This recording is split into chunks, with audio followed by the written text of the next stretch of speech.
got some business to attend to a few light minutes south of here. Oh, you still use south in space? Whoa! Jesus, Jerry, what the hell are you doing here? Being excellent at TVSins, for one thing. Also, I'm done with shows pretending like people have zero spatial awareness. Even if you don't have the hypervigilance gene where you're always checking your surroundings, one of your five senses is going to clue you into the fact that someone's sitting just outside your peripheral vision. And since we're talking Jerry, I'm going to go with smell. You can park in a handicapped spot, Morty. Anything with less than 8 limbs is considered disabled here.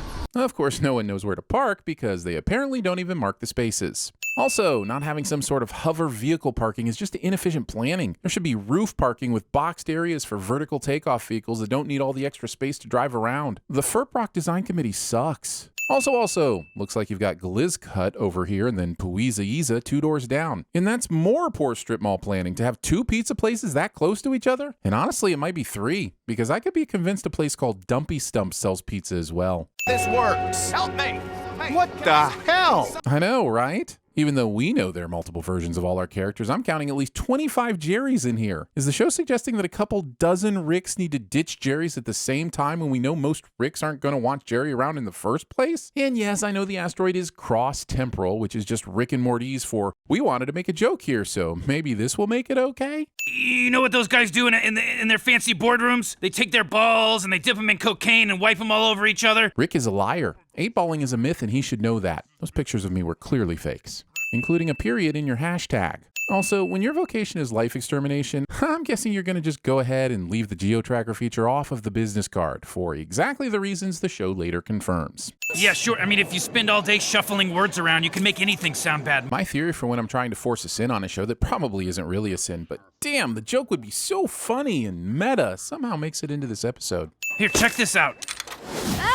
This whole full life simulation game is exactly the kind of thing that makes Rick and Morty such a pleasure. It treats the concept with enough respect to give it all the time it needs to be fully felt, while at the same time not letting the joke get stale. Take your sin off, Rick and Roy Parsons. Morty. Not a single member of this entire crowd is cheering during this spectacular play. Also, none of them have faces, and most are clearly copies of other people in the stands. They literally Control-C'd these 4 in the front row and Control-V'd them to the next row over. I'd get it if this were a cheaply animated TV show, but this is a high-tech game that simulates an entire life so convincingly that it becomes your reality. Hey, you sold a gun to a guy that kills people! Yelling this in a public place.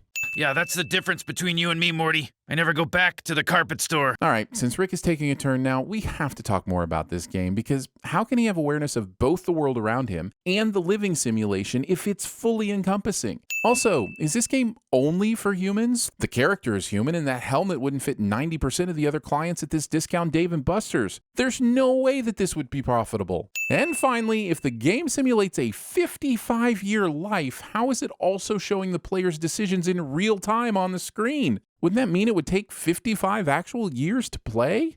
Who wants to come watch Mortynight Run with director's commentary on? Martin Brest has never recorded a commentary for Mortynight Run. That's a sin for the show getting its facts wrong, a sin for the Collector's Edition Blu-ray for not making it happen, and a sin for the universe getting me all horned up for something that doesn't even exist in my world. Don't engage in breastplay if you can't finish the job, damn it. K. Michael must either have precognition or the ability to see through solid objects, neither of which is mentioned or explained. So, sin. How is this big guy unaware that a hole was cut in the floor right beside him and his coworker was taken out? Does peripheral vision not even exist for these creatures with 72.4% of their head being eyes? Oh man, what have I done? Crashed into a heavily guarded fortress that apparently didn't have a single bit of exterior spacecraft deterrent, I guess. Portal transport that somehow knows exactly where to bisect this chesticle mantis threat for reasons. Ex machina. We can't get him out of here. He's gaseous. He's not gonna make it through a portal, Morty. Oh, sure. Now the portal has rules.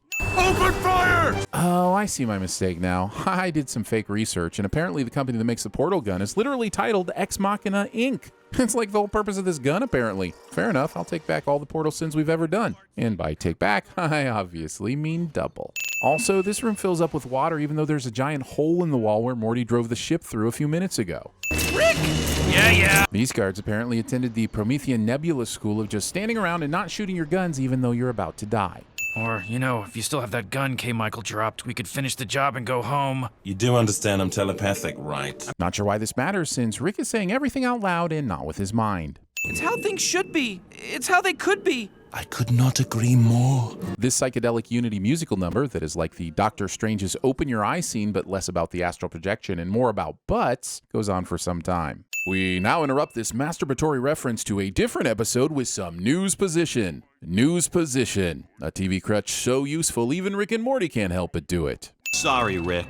The reward on your head is too high. Higher than access to a creature that gold? Seems like you could have dished out some Raisin Bran, gotten a few bars out of the deal, and let Rick and Morty be on their way. How are cogs that big fitting through mouth holes that small? Gear troopers are apparently this world's version of stormtroopers. Put these guys on a milk carton, because they've been missing this whole time. I can't figure out where the main pot starts and where the Jerry pots begin. But if those 3 coins in front of our Jerry is all he has left, then he shouldn't fold. Even with ace high, these pot odds are way too good to not play. And I don't expect Jerry to know that, but I just can't let that kind of bad poker go unsinned. I'm now way more curious about how gear people's sex works than I'm comfortable with. I've been grinding my gears trying to figure it out, so to speak. I'm gonna find some fuel and take a big fat Morty. That's my new word for because of today's events. Explaining your jokes, which is hilarious because we also do it, which also makes it meta. And honestly, the more we explain it, the more meta it gets. Get it? Telepathic being that Rube Goldberg, the destruction of an entire police force to escape, somehow didn't see this coming. Interesting. Somehow didn't see this coming is also the title of my... Why would all the Ricks and Mortys be picking up their Jerrys at the exact same time? And so help me if it's just so we can set up a hilarious taking home the wrong Jerry joke. I'm gonna laugh my ass off, but also still add the sin.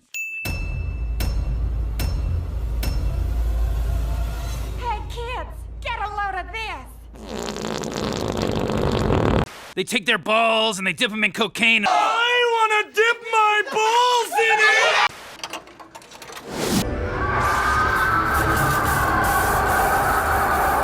it! Are you Crumbopulous Michael's target? Very good, Tin Man. The worlds can be one together, cosmos without hatred, stars like diamonds in your eyes. It's business, it's business time. You know what those guys do in their fancy boardrooms? I take Quaaludes 10 to 15 times a day for my back pain, Adderall to stay focused, Xanax to take the edge off, pot to mellow me out, cocaine to wake me back up again. You do understand I'm telepathic, right? Pick a color. Blue. Pick a number, 17. All right, I'll call it $2 grand. I'll gamble. Don't splash the pot. And in my club, I will splash the pot whenever the I please.